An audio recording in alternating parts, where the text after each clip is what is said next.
Hey guys, Damtuh sent me a free box of their barley tea. I wanted to explain to you why I really love these.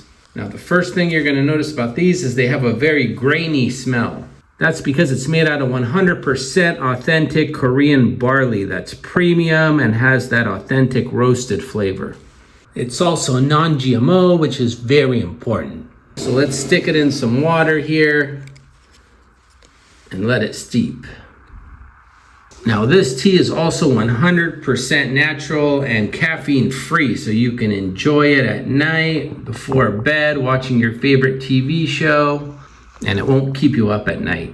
Now as far as the flavor, it's got a very smooth and earthy taste. Very gentle and relaxing. So it's high quality, has that perfect flavor, and I would definitely recommend this for anyone who wants a refreshing tea that you can enjoy any time of the day.